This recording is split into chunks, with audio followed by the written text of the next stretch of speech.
പെസഹ ആയതുകൊണ്ട് തന്നെ രാവിലെ എഴുന്നേറ്റപ്പോൾ ഒരു ചെറിയൊരു ആഗ്രഹം, ആരെങ്കിലും ഒരു ഇത്തിരി അപ്പവും പാലും നമുക്ക് കൊണ്ട് തന്നിരുന്നെങ്കിലെന്ന്.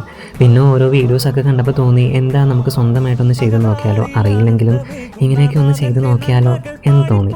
അങ്ങനെയാണ് കുറച്ച് അരിയും ഉഴുന്നുമൊക്കെ വെള്ളത്തിയിട്ട് നന്നായിട്ട് കുതിർത്ത്, പിന്നെ ഒരു ഇത്തിരി ജീരകവും തേങ്ങയും വെളുത്തുള്ളിയൊക്കെ കൂടി നന്നായിട്ട് അരച്ച് കല്ലിലിറക്കണം. നമുക്കിവിടെ മിക്സി കുറച്ച് പണി തന്നിരിക്കണം കേട്ടോ, അതുകൊണ്ടാണ് കല്ലിലിറക്കുന്നത്. പച്ചരിയൊക്കെ ആയതുകൊണ്ട് നമുക്കങ്ങനെ വെണ്ണ പോലെയൊന്നും അരച്ചെടുക്കാൻ പറ്റത്തില്ല, എന്നാലും മാക്സിമം നമ്മൾ അരച്ചെടുത്തിട്ടുണ്ട്. പിന്നെ ഒരു തേങ്ങ എടുത്ത് ഞാൻ നേരെ പെരപ്പുറത്തേക്ക് കയറി. ഇതെന്തിനാ ഇങ്ങനെ മേളിലിരുന്ന് ടെറസിൻ്റെ മേളിൽ ഇങ്ങനെ ചെയ്യുന്നത് നിങ്ങൾക്ക് ആർക്കെങ്കിലും അറിയോ? അറിയാമെങ്കിൽ പറയണം കേട്ടോ. ഇവിടെ ഈ എടുക്കുന്ന പാത്രങ്ങളെല്ലാം അത്യാവശ്യം പുതിയത് തന്നെ കേട്ടോ. നമ്മൾ പൊങ്കാലയൊക്കെ ഇടുമ്പോഴത്തേക്കും പുതിയ പാത്രങ്ങളല്ല ഉപയോഗിക്കുന്നത്, മാക്സിമം പുതിയ പാത്രങ്ങൾ തന്നെയാണ് നമ്മൾ ഉപയോഗിച്ചിരിക്കുന്നത്. കുറച്ച് ശർക്കര എടുക്കുന്നുണ്ട്, നമ്മൾ ഒരുപാടൊന്നും ഉപയോഗിക്കുന്നില്ല, ഒരുപാടൊന്നും നമ്മൾ ഉണ്ടാക്കുന്നില്ലല്ലോ, അതുകൊണ്ടാണ് കുറച്ച് ശർക്കരയൊക്കെ എടുത്തിരിക്കുന്നത്.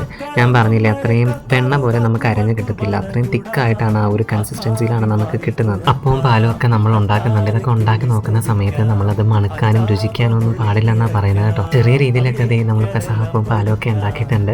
അപ്പോൾ ഇത് അലങ്കരിച്ചത് എങ്ങനെയാണെന്ന്, അല്ലെങ്കിൽ പെസഹ വെച്ചത് എങ്ങനെയാണെന്ന് ഞാൻ നിങ്ങൾക്ക് കാണിച്ചു തരാം.